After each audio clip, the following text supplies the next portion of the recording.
Vitu 10 vinavyokuzuia kufanikiwa kila siku. Ukipuuza hizi, maisha yako yataendelea kubaki chini.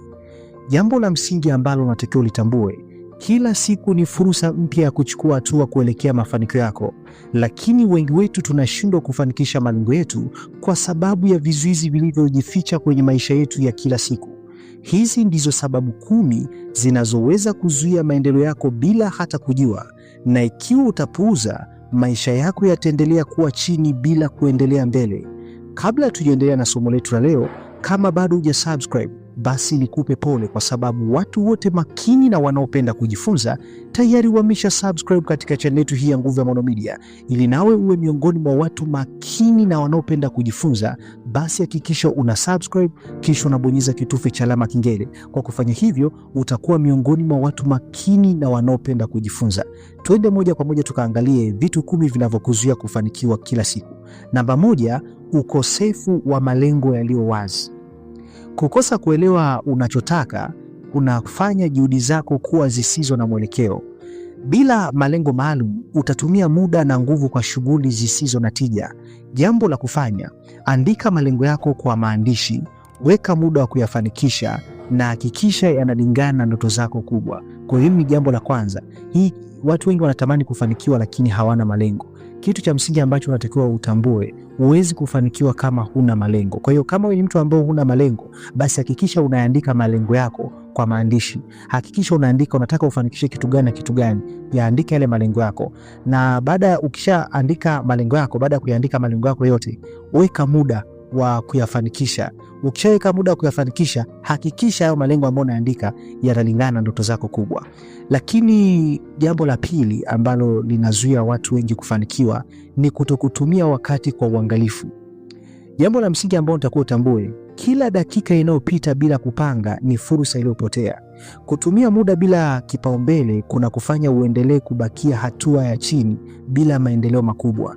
Jambo la kufanya, tumia ratiba kupanga vipaumbele. Kwa hiyo ili uweze kufanikiwa, baada ya kuandaa malengo yako, hatua ya kwanza tumeona umeshaandaa malengo yako. Kwa hiyo hatua ya pili, weka vipaumbele. Kwenye yale malengo yako uliyoandika chini, yapo malengo ambayo yape kipaumbele ambao unataka kuyatimiza. Kwa hiyo weka kipaumbele. Na hivyo vipaumbele maana yake utaanza navyo katika utekelezaji. Lakini jambo la tatu ambalo linazuia watu wengi kufanikiwa ni kukosa nidhamu na tabia nzuri. Jambo ambalo unatakiwa ulitambue, tabia ndogo za kila siku zinakuhakikishia mafanikio au kushindwa. Ukikosa nidhamu ya kuzingatia mazoea mazuri, hata ndoto kubwa hazitatimia. Jambo la kufanya, anza na tabia moja ndogo kila siku kwa muda mfupi, itakuwa nguvu kubwa ya kukupeleka mbele. Kwa hiyo jambo la msingi, hili ni jambo la msingi sana, kukosa nidhamu na tabia nzuri.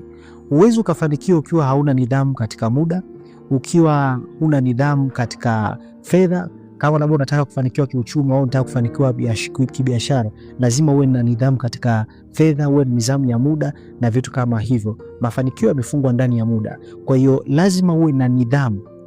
Usidharau vitu vidogo vidogo, kwa sababu vitu vidogo vidogo, ukiwa mwaminifu kwenye kitu kidogo, basi hata kwenye kitu kikubwa utakuwa mwaminifu. Kwa hiyo kukosa nidhamu na tabia nzuri, hii inasababisha usiweze kufanikiwa. Lazima uwe na nidhamu. Nidhamu binafsi, nidhamu ya muda, na kwenye eneo la nidhamu kuna vitu vingi vya kuzungumzia. Lakini kitu au jambo la 4 ambalo la wazuia watu wengi kufanikiwa ni kuogopa kushindwa.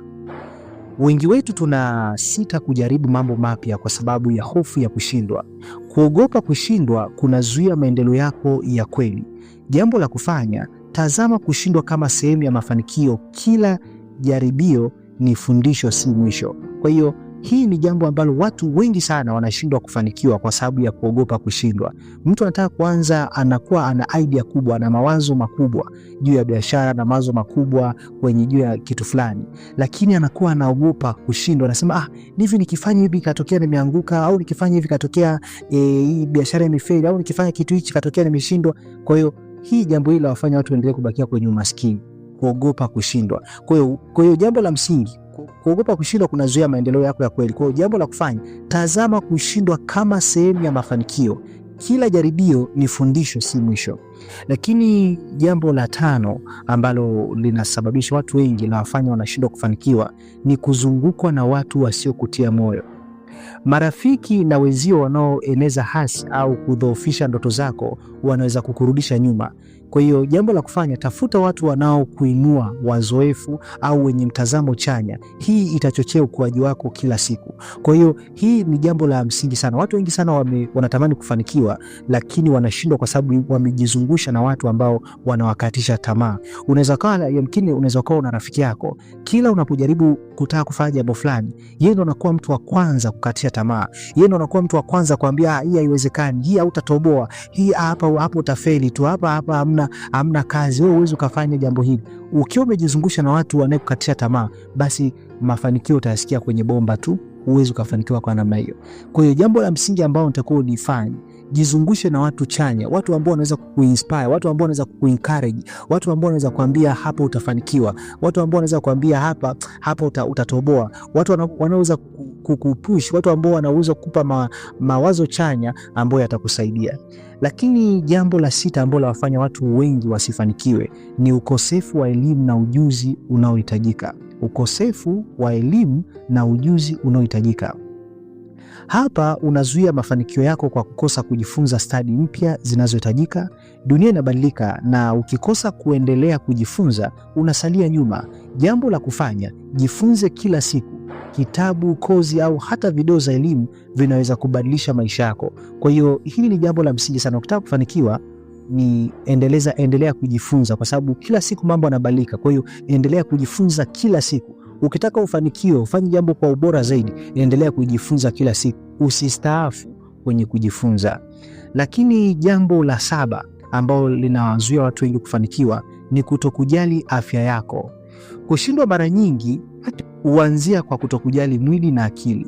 Lishe duni, usingizi mdogo au ukosefu wa mazoezi huathiri uwezo wako wa kufanya kazi vizuri. Kwa hiyo jambo la kufanya, kula vizuri, pata muda wa kula vizuri, kula mlo kamili, pata muda wa kupumzika, fanya mazoezi ya kawaida. Afya yako ni nguvu yako. Unasema afya yako ni mtaji wako. Kwa hiyo hutakiwi kupuuzia kabisa afya yako. Yaani hautakiwi kupuuza afya yako. Hakikisha unakula vizuri, unakaa vizuri. Jambo la 8, kusubiri wakati sahihi. Jambo la 8 ni kusubiri wakati sahihi. Kusubiri wakati mzuri au wakati kamili ni hatari. Hakuna wakati kamili. Mafanikio huanza unapochukua hatua sasa. Jambo la kufanya, anza sasa, hata kwa hatua ndogo. Hatua ndogo zinafanya tofauti kubwa baada ya muda. Kwa hiyo acha kukaa kusema nasubiria tu kuna muda utaje kufika nitakuja kufanikiwa. Hapana, anza sasa hivi, anza sasa hivi. Acha kusema unasubiria, anza sasa hivi. Jambo la 8 ni kutokufuata hatua kwa hatua, au tunasema kutokufuata mchakato. Wengi huanza kwa nguvu lakini wanapoteza mwendo kwa sababu hawafuati mkakati wa hatua kwa hatua. Jambo la kufanya, gawanya malengo makubwa kuwa hatua ndogo. Kila hatua ndogo ni ushindi mdogo unaokupeleka mbele. Kwa hiyo kufuata hatua, kisha unafuata hatua kwa hatua. Lakini jambo la 10 ambalo lazuia watu kufanikiwa, kukosa shukrani na mtazamo chanya. Kukosa kuthamini kile ulicho nacho na kuona hasira kwenye changamoto kunazidisha vikwazo. Mtazamo hasi unakwamisha mafanikio. Jambo la kufanya, kuwa na shukrani kila siku. Tambua mafanikio madogo na zingatia suluhisho badala ya matatizo. Ni matumaini kuna kitu ambacho umejifunza. Kama kuna jambo ambalo umejifunza, naomba uniambie kwenye comment umejifunza jambo gani. Mungu akubariki wewe utakayetumia muda wako kushare link ya video hii kwa ndugu, jamaa na marafiki. Ninakupenda sana, nikutakie wakati mwema.